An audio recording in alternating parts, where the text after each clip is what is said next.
She's a bad thing. Fine as hell. Thick as fuck. Oh my god.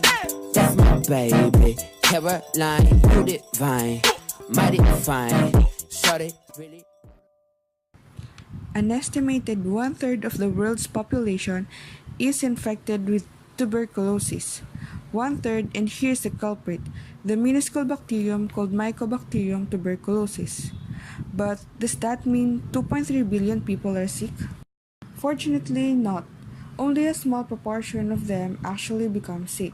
To understand why, let's take a closer look at the bacterium itself. When someone with tuberculosis coughs, they expel little drops of saliva that fly into the air. Some of them may contain the tuberculosis mycobacteria, which can then be inhaled by someone close by. Mycobacteria then continue their journey down the respiratory tract and into the lungs. That person is then infected with TB, and this is where it all becomes a little complicated. The body detects the invasion and sends out its first line of defense. This includes special cells called macrophages, which engulf the mycobacteria and transports them to the lymph nodes where they are neutralized. If they are neutralized, the person will have what is called latent tuberculosis. This means they're infected with the bacteria but they don't have active tuberculosis disease. In 5% of cases, the immune system is overwhelming. The TB mycobacteria multiply and escape, and the person falls ill. This often happens with young children whose immune systems are not fully developed. In other cases, latent TB can wake up and become active TB. This can happen months later or even years later, especially in adults with weak immune system. For example, people who are HIV positive or who have had undergone organ transplants or who are undergoing chemotherapy. Once in the lungs, the bacteria may spread via the bloodstream or the lymphatic system to other parts of the body, to the lymph nodes, bones, and joints, the digestive system, CNS, the liver, or the heart. So, what happens when someone has active TB? Let us imagine infections in the lungs, as this is the commonplace. The patient starts coughing, has difficulty breathing, and suffer from chest pains. If these symptoms last for more than a few weeks and are accompanied by fever, light sweats, and weight loss, the doctor has good reasons to suspect TB. The next stage is diagnosis, then treatment. The battle is far from over.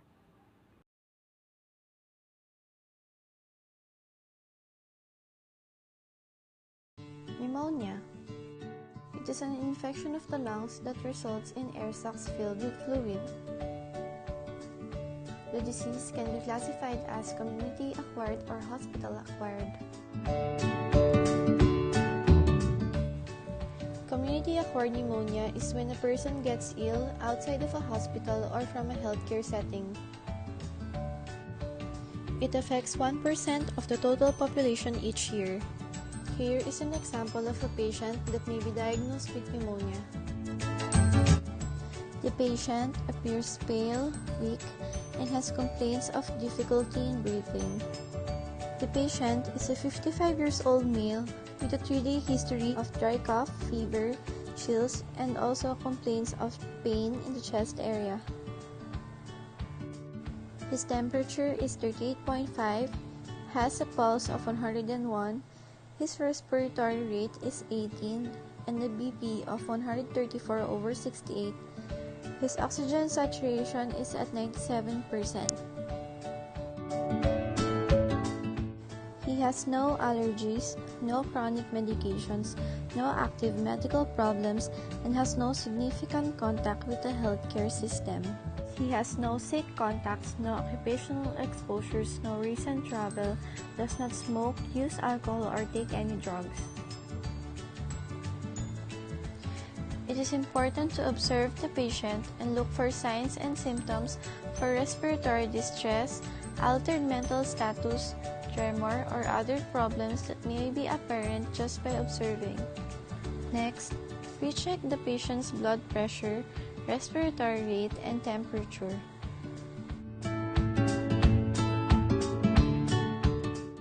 Auscultation of the patient's heart reveals regular rhythm with no murmurs, scallops, or rubs.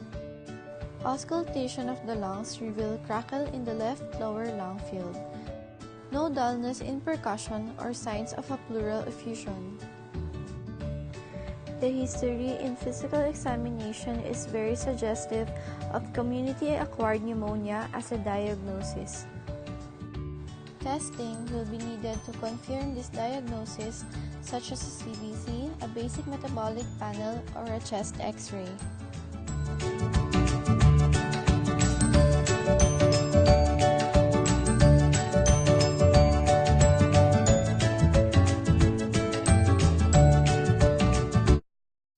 Pneumonia is the infection of the lung tissue.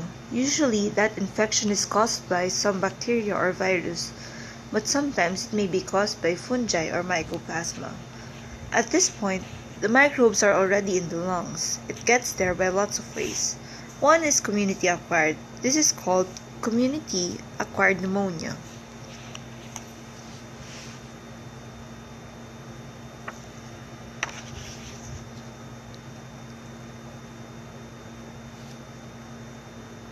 It is community-acquired when it happens outside the hospital or other healthcare settings.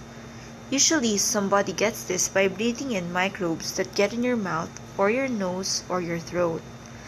This mostly happens during cold seasons where the immune system gets weaker. You get pneumonia from a healthcare setting or a hospital. We call it healthcare-associated pneumonia and hospital-acquired pneumonia. What's the difference? Causes of hospital-acquired pneumonia or nosocomial pneumonia include patients who are already hospitalized for something else, and healthcare-associated pneumonia refers to those who are frequently in a healthcare setting but not necessarily hospitalized. That could be nursing homes or long-term healthcare facilities. These two types could be more serious than community-acquired pneumonia. One is because these patients have weakened immune systems already, and second reason is that microbes in hospitals are usually more intense than those floating around the community. Why is that? Although hospitals do a great job in treating and killing microbes by antibiotics, they sometimes become breeding grounds for microbes who become resistant to antibiotics. For example, methicillin-resistant Staphylococcus aureus, otherwise known as MRSA. Normal staph can actually cause pneumonia and other infections, but you can usually kill normal staph through antibiotics like penicillin. MRSA is like this mutant staph that isn't affected by normal antibiotics by making it harder to treat. Another type is Pseudomonas aeruginosa, which tends to be more resistant to traditional antibiotics. Another type of pneumonia is ventilator-associated pneumonia. This happens when microorganisms get into the tube, then sucked into the lungs, which can cause infection and pneumonia.